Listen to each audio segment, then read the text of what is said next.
হুজুরে গো ভাই কোনদিন দাওয়াত খাই পারবেন না তো।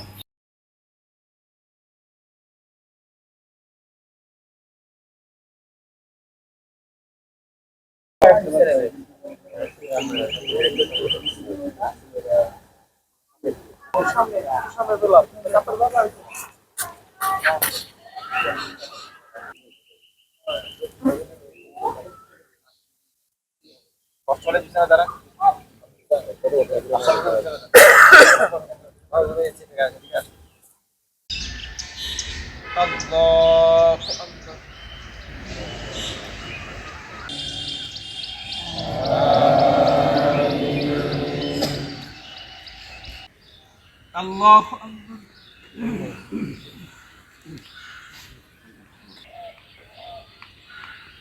سمع الله لمن حمده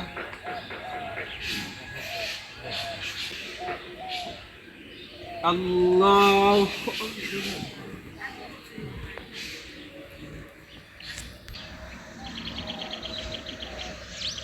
الله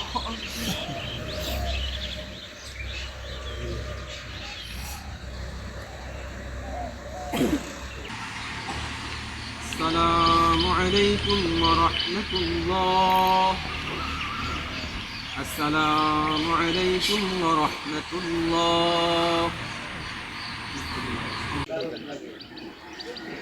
আলহামদুলিল্লাহ, সকল প্রশংসা আল্লাহ রাব্বুল আলামিনের জন্য, যিনি আরো শব্দগুলো তিনি শুনতে পান।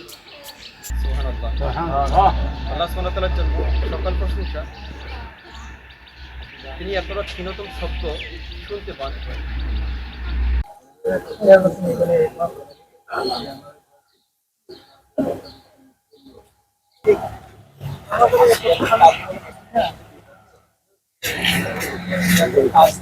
আমরা শরীফবাগ হয়তো ৬-৭ বছর ধরে এখানে আমরা ছোটোখাটো অথবা গুটি কয়েক মানুষ জামাত করি। এর আগে আমরা আমাদের এখানে শহীদ ভাই ছিলেন এই বাড়ির, ওনার মাধ্যমে আমরা ঢাকায় গিয়ে বিভিন্ন জায়গায় নামাজ আদায় করতাম। যেহেতু সমাজে বৃহত্তর একটা বৃহৎ অংশ এর মধ্যে নাই, এই জন্য এমনি কোনো বড় ধরনের বাধার সম্মুখীন আমরা হই নাই। মাঝে মধ্যে হয়তো ২-৪ জনের ২-৪টা কথা বলে বাঁকা করে, বা অনেক সময় তাদের মধ্যে দেখা যায় জানার জন্য একটা কিউরিওসিটি থাকে, এবং এটা আমি স্বাভাবিকই মনে করি। কারণ হলো আমরা ছোটকাল থেকে বাপ দাদার আমল থেকে দেখে আসছি একরকম, হঠাৎ করে এই জীবনের মাঝখানে যে ভিন্নতা, মানে চলমান যে গতি অন্যদিকে চলে যাওয়া, এটা মানুষের মধ্যে বিবেকের মধ্যে একটু লাগবে, এটাই স্বাভাবিক। অনেকেই জিজ্ঞাসা করেন, আমরা চেষ্টা করি বোঝার জন্যে। তবে আমাদের হলো আমরা ইনশাল্লাহ মনে করি আমরা ভুলের মধ্যে নেই। আসসালামু আলাইকুম। পবিত্র ঈদুল ফিতরের শুভেচ্ছা সবাইকে, ঈদ মুবারক। আমরা এখন এখানে দামরাই শরীফবাগ এলাকা, এখানে আমরা ঈদের জামাত হইতেছে। আমরা আজকে সৌদি আরবের সাথে মিল রেখে আমরা ঈদের জামাত করতেছি। ইনশাল্লাহ আমাদের জামাত 7:30টায় হবে।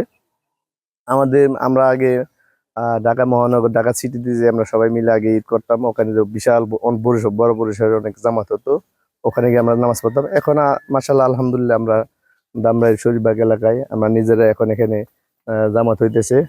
7:30টা জামাত হবে। আশা করি মহিলাদের ব্যবস্থা করা হইতেছে। আশা করি সামনে ইনশাল্লাহ মহিলাদের পরিমাণ আরো বাড়বে, আমাদের জামাত আরো বড় হবে ইনশাল্লাহ। ইসলামটাকে মেনে চলছি। আমাদের বাংলাদেশে মুসলিমরা আকীদাগত দিক থেকে বহুভাগে বিভক্ত। আকীদার দৃষ্টিকোণ থেকে তারা বহুভাগে বিভক্ত হবার কারণে আজকে মুসলিমদের মধ্যে মুসলিমরা বিভ্রান্তির শিকার। তারা কেউ ঈদ পালন করার ক্ষেত্রে কেউ একদিন আগে করতেছে, কেউ একদিন পরে করতেছে। আর একদিন আগে যারা করতেছে মূলত একদিন আগে নয়, চাঁদের সংবাদ হয় দেখতে হবে নয় শুনতে হবে। নবী করিম সাল্লাল্লাহু আলাইহি ওয়াসাল্লাম থেকে যেটা রয়েছে যে চাঁদ হয় দেখতে হবে, চাঁদ দেখার মাধ্যমে ঈদ পালন সওম পালন করবে, রমাদান শুরু হবে। আবার চাঁদের সংবাদ শুনে সেটা করতে হবে। তো আমরা চাঁদের দেখিনি, চাঁদকে আমরা দেখতে পাইনি, কিন্তু চাঁদের সংবাদ শুনেছি। যেহেতু আমাদের দেশের অধিকাংশ মানুষ চাঁদ দেখে না, শুনে করে। যাদের চোখ আছে তারাও কিন্তু চাঁদ দেখতে পাচ্ছে না, শুনে সেটা করতেছে। কারণ চাঁদ দেখার উপরে যদি সবকিছু নির্ভর হয়ে থাকে, তাহলে যারা চাঁদ দেখেনি তারা তো ঈদ পালন করতে পারবে না। তারা রমজান শুরু করতে পারবে না। তো সে কারণে আমরা নবী করিম সাল্লাল্লাহু আলাইহি ওয়াসাল্লামের হাদিসের উপরে ভিত্তি করেই ঈদ পালন করে যাচ্ছি কিংবা রমজান শুরু করি। তো যেহেতু রমজানের ঈদ উঠেছে, চাঁদ উঠেছে, এটা আমরা সংবাদ শুনেছি। পৃথিবীর যেই কোনো প্রান্তে চাঁদ উঠুক, সে চাঁদের সংবাদের ভিত্তিতেই সারা দুনিয়ার মুসলিমরা যে যেখান থেকে যে অবস্থা আছে সে তার সুবিধা অনুযায়ী সম পালন করতে শুরু করবে, রমজান শুরু করবে। অবশেষে রমজান শেষ হবে ঠিক একইভাবে। যদি চাঁদ দেখা যায় তাহলে পরবর্তী মাস শাওয়াল শুরু হয়ে যাবে। আর যদি দেখা না যায়, যদি সে শুনতে পায় কোনো মাধ্যমে বিশ্বস্ত সূত্রে সে যদি চাঁদের সংবাদ শুনতে পায়, তাহলে পরবর্তী মাস শুরু অর্থাৎ শাওয়াল শুরু হবে, ঈদ পালন করবে। তো আমরা সেভাবে করে শুরু করছি। সেটা বাংলাদেশে আমরা শুরু করে দিয়েছি প্রায়, সেটা বাংলাদেশে না, বাংলাদেশে অনেক আগে থেকে শুরু হয়েছে। আমরা যখন বুঝতে পেরেছি বিষয়বস্তুটা, যেমন আমি যদি আমার কথা বলি, ব্যক্তিগতভাবে আমারটা আমি বলি, তাহলে আমি 2011 সাল থেকে শুরু করেছি।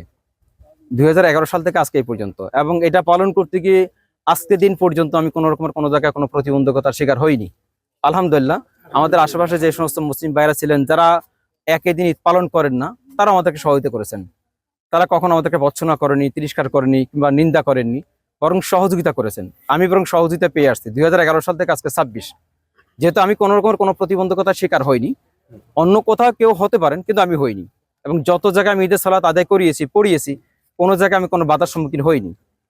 তো সেক্ষেত্রে আমি আলহামদুলিল্লাহ নিরাপদের দিক থেকে আমার আশপাশে যে সমস্ত বন্ধু যারা রয়েছেন, যারা সবাই সহযোগিতা করেছেন, আল্লাহ তাআলা তাদেরকে উত্তম বদলা দেন এর জন্য।